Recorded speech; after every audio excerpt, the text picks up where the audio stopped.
Senator Jason Barrett joins us via telephone. Jason, good morning to you. Good morning. Thanks for having me. He is the Senate Finance Chair. Do you have any remnants of snow around Charleston still? No. I'm inside this building for at least 12 hours a day. So ask me what's going on outside. I can't tell you, but I don't think as I recall, as I drive in every morning and go home every evening, I don't recall seeing any snow in the past couple of days. So. Well, that's good. I don't miss it when I don't see it, so I'm fine with it. Jason, a couple things in regards to some stuff I want to talk with you about, and one is this bill in regards to new cars and things that they can and can't charge you for. I'm a little intrigued by this. What is this? What is this all about? Well, there are a number of new car manufacturers who are now starting to charge for the different equipment that and the use of that equipment on the car. And a number of years ago, BMW actually attempted to charge for the heated seats. So you purchase the new BMW, which I don't have the luxury of purchasing a BMW, but they obviously comes with the heated seats. You're able to use that, I think, for some period of time. And then if you wanted to continue to use heated seats, there was a subscription fee for that. Now, BMW has since stopped that, it's my understanding, because of the pushback from consumers. What a lot of the manufacturers are doing now, that there's a remote start, not with your key fob, but through an app on your phone. And what they're trying to do is charge you, one of the manufacturers, I think, charges $20 a month to be able to do that. Some charge a little less than that. And these, I think, are expectations that consumers have when they purchase a vehicle, that this equipment that, number one, that they pay for. To give you an example, Ford has a Blue Cruise feature, which is kind of autonomous driving, that if you're on a road and that what they don't tell you is that the road has to be pretty straight before the car will do this, but you can set it to Blue Cruise and essentially take your hands off the wheel and it'll keep it between the lines. And that you pay up front as part of the purchase price of the vehicle. You pay for that to have that function, and then whether I don't know what it is, 6 months, 9 months, 12 months, whatever it is. Once that time frame is up, then it becomes a subscription. That if you want the car to continue that, maybe you could make the case that that's a safety feature. Want to continue that safety feature, now you have to pay for it every month or annually or however that works. So Tesla, for example, since Bill's here, it's my understanding that Tesla has the ability to unleash an extra 100 horsepower or whatever the number is on certain vehicles, that if you want, the car may come, and I'm just for the sake of this conversation, maybe the car comes standard with 200 horsepower, and if you want the car to have 300 horsepower, there's a subscription fee for that. And so what this bill does is says, look, when you purchase a car, the things that you purchase that it comes with are going to continue to be part of the features of that vehicle without any subscription fees, with the exception of navigation and satellite radio. Satellite radio is clearly a third-party vendor that provides that service, and you would continue to pay that through SiriusXM or whoever. And then the navigation, because there are updates to that, as new roads and things are updated, that the navigation system would be updated. But the other features would essentially stay with the car, and they would continue to work as long as the car is operable. Yeah. Bill, Tesla was referenced there. Tesla was referenced, and I am aware of that. But you have the option as an owner to utilize it or not. Most everything you've mentioned, Jason, is advertised up front. You know what you're buying, and you know what you're not buying. I'm not going to say this is not important or is a consideration important. But what I am saying, that in the light of what's facing the state, with so many different issues, why spend any time on this issue at all? Because the owners of the vehicle know what they're getting into. It's their choice, either yay or nay, either to pick it up originally or go subscription. Again, we're faced with so many problems in the state. Why spending time on this issue? Well, because we can walk and chew gum at the same time. I mean, can there are 134 of us. we? Well, if you let me finish, I'll tell you we can. There are 134 of us tackling very big issues. I spend 12 and 13 hours in this building every day working on the state's $5.3 billion budget, dealing with budget hearings from every state agency, having secretaries of those agencies in my office prior to some of those meetings, after some of those meetings, to make sure that we're going to have a budget that is fiscally responsible, takes care of the people of West Virginia, and to suggest that we can't do other things like consumer protection. There's a lot of consumer protection laws on the books. We could just scrap all those and say, you know what? When you buy something from a company, you know what you're getting, deal with it. And that's not the way we operate. We have consumer protection laws in West Virginia for a reason. I think, morning, Jason, this is the other bill. Morning. And I'm not going to harass you too much this morning. I'm kind of siding a little bit with Bill, and then also siding some with you, Jason. I actually crossed over at the end of last year and bought myself an EV, and so I understand exactly where you're coming from. You purchase a vehicle anymore, it's almost like an a la carte purchase, and so at the end of any period where everything goes away, you could be spending $100 plus a month if you wanted to maintain all the luxuries, and mine has that Super Cruise part of it, and it's pretty neat, but I haven't gave a trust factor yet total, but Bill, siding with you, when I purchased it, my salesman actually went over every one of those, told me what the escalating subscription times was, and told me what the cost would be if I wanted to continue that. Now, maybe the fact is I just had a really good salesman. And nobody else was looking after me. But that is, they kind of get you enjoying these luxuries, and then you need to pay for it later on. Yeah, and I think, one of the things that, mentioned a la carte, and to some degree you can do that, but in a lot of cases, the manufacturers come with certain packages. And so, you may want a moonroof, and you may want other things, but you may not want these other two or three things. But you pay for in a package to get all of them, and that's just the way it works. So that which is in the best interest of the manufacturer, and I understand that. But some of these I think are really viewed as safety features when people purchase vehicles. Well, where does it stop? Do you think the heated seats should be the heated steering wheel? Other safety issues that the vehicle has. I think this is a consumer protection bill. I've gotten a lot of positive feedback in just the few days that it's been introduced from people that say, we spend a lot of money on a vehicle. It comes with these certain features. We pay for them up front, and now they're trying to sock us with $20 fee to be able to use an app on the phone to turn their car on and make it warm in the morning. See, this is the reason why it's good to be a radio host, where you're poor, so you just keep driving the old car that you have that doesn't have to worry about that kind of stuff. This is all foreign language to me. Huh? What is this? What is this heated seat you speak of? Radio? Air conditioning? They have Roll radios the windows in cars. Senator Jason Barrett, our guest here, is the Senate Finance Chair. Jason, what else are you guys working on with some meat on the bone in the Senate right now? I know, obviously, CON, it failed in the House to get out of the Health Committee. Is that going to be coming your way in the Senate in a revised way with more attention from Governor Morrisey? Well, that was a bill that started in the House. If I had my guesses and I was going to predict what happens, I'll think that the House will get another bite at that apple. I think that there will probably, if I had to predict, I think there will be a CON bill that comes from the House to the Senate sometime this session. I think that because the governor has several bills that get introduced, and typically they get introduced on both sides. We decide which bills the House takes the lead on, which bills the Senate takes the lead on, and so because the House is taking the lead on the CON, they're going to continue to do that, and hopefully they're able to get something over to us before the end of session so that we can take action on it as well. But that I think is the way that this will play out.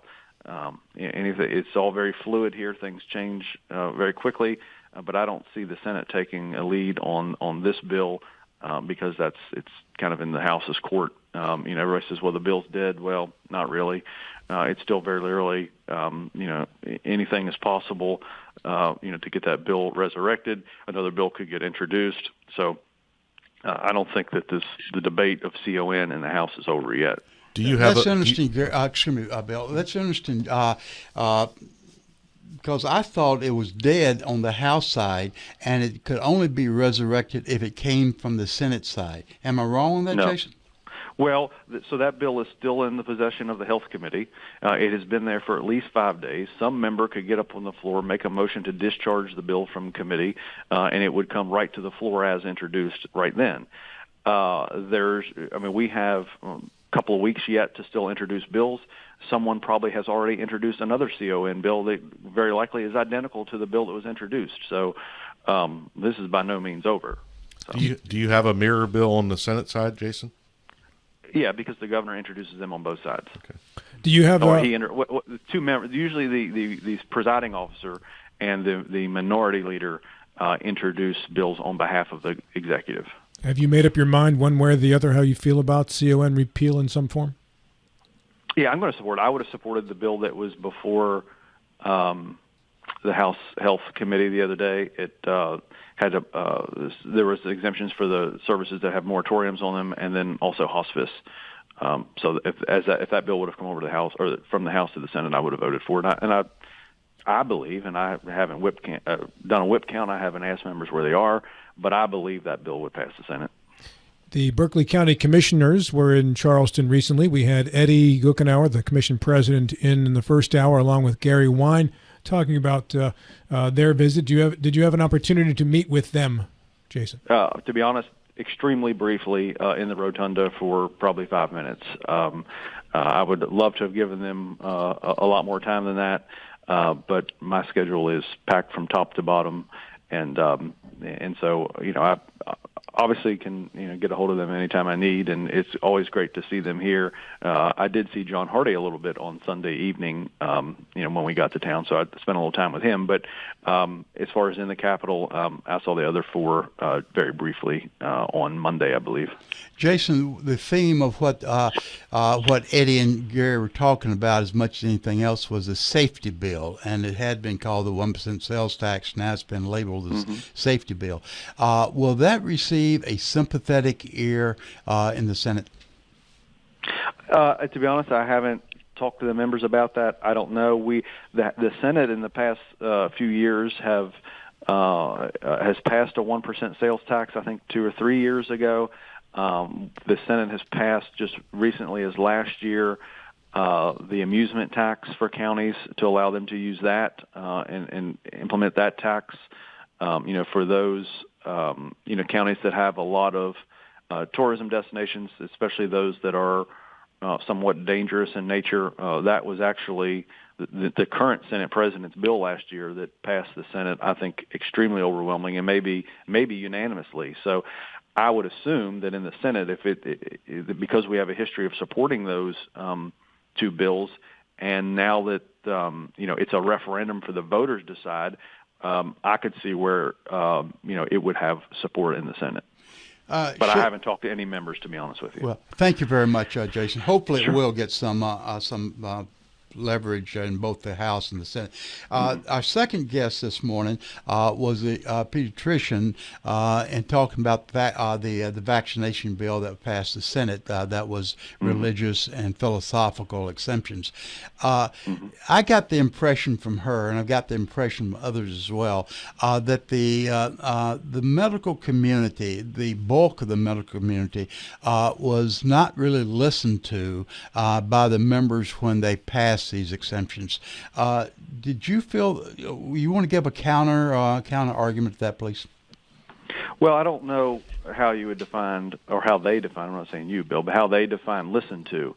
Does that mean that they spoke and nobody heard what they said, or they just didn't? That the members just didn't do what some of the medical community wanted them to do? The latter, probably. Yep. Okay. Well, then I can't help them for that. I mean, they came and made their case. They made it last year for hours in the health committee. They did it for a couple hours in the health committee this year. I don't serve on that committee, but I know there was extensive debate.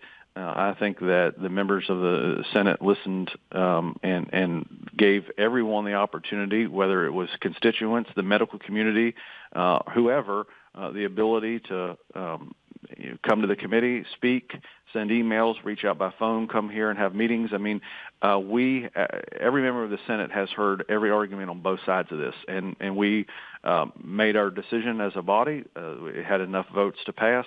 It's now in the House's court, and it's time for them to decide what they want to do with that bill. And Jason, I know we know COVID kind of played some hand in this, but in your total tenure down in Charleston, how many years have you not had some kind of discussions about immunizations within the state?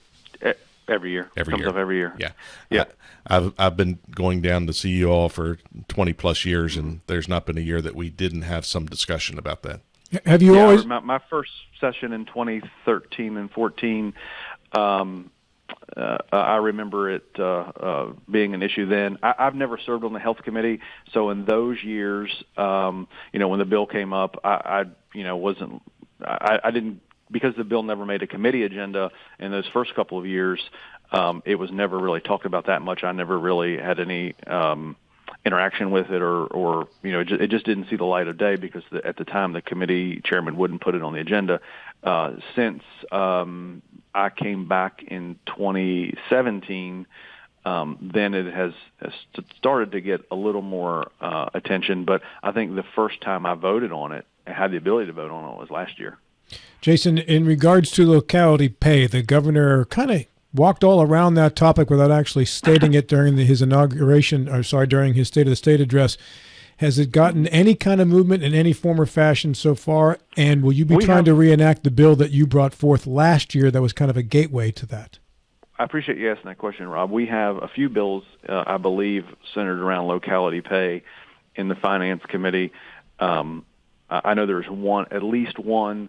I'll probably introduce my bill again. What I plan to do once we get through, the majority of these budget hearings, which is really taking up all the Finance Committee's time at this point, we'll start running bills probably next week, the following week. What I really plan to do is sit down and look at all the locality pay bills, try to get the merit of each of them, and maybe come up with a bill that really takes the best parts of each of them, so we can finally move forward on this issue. But it is a priority of mine in this session, and so I'm going to do what I can to move the ball forward on that and look at all these different bills. But as I told you, I think last week or the week before, we actually have some senators that live outside the Eastern Panhandle now introducing locality pay bill. I signed on to one of them that was actually Senator Tarr's bill on locality pay. So.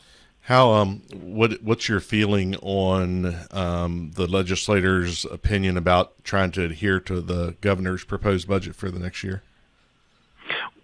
Well, the governor has given us a balanced budget of just over $5.3 billion. We're working through that process now. We try to give the governor deference when we can. But there are 134 of us that also have ideas as the best way to go forward with our budget. So, we'll put that together. I think the House and the Senate will work really well together. I absolutely plan and have been working well with the governor's office, to get a budget that both the House and Senate and the governor's office can agree to. So, under no circumstance does the legislature ever pass completely the governor's proposed budget. I'm sure since 1863 that's never happened, and it's not going to happen this year. But I think it's important to realize that the governor has put forward a budget that is balanced, and we'll send one downstairs to him by April 12th that is also balanced. Jason, I'm going to ask a question that borders on speculation. I know there's always risk in speculation, but from what we hear from D.C., there's going to be some major budget cutbacks, and if the states are immune from these, it's going to surprise all of us. Is there any discussion at all? Again, speculation, because you have no idea what's going to be coming out of D.C. Is there speculation at all on how you can put some barriers and some protective barriers up for the state? Well, I mean, we have a certain amount of money we have to work in. Obviously, that we're mindful of what's going on in D.C. I think the biggest concern on cuts from federal funding would be to Medicaid in West Virginia. We have not had the Department of Human Services budget hearing yet. That's coming up, I think, maybe next week. We do these 4 days a week. I think they're next week. and we'll have a host of questions for them to figure out, what a plan is if there are budget cuts to Medicaid. So it is something that is on our radar. We're mindful of. We just, again, have been dealing with budget hearings from every other state agency, and we just haven't had the Department of Human Services turn yet. I think that they're meeting with House Finance Thursday or Friday, so I'm sure some of those questions will get asked then, and then we'll follow up next week when it's our turn to sit down with the Department of Human Services. Jason, thanks for your time. Talk to you again next week at this time.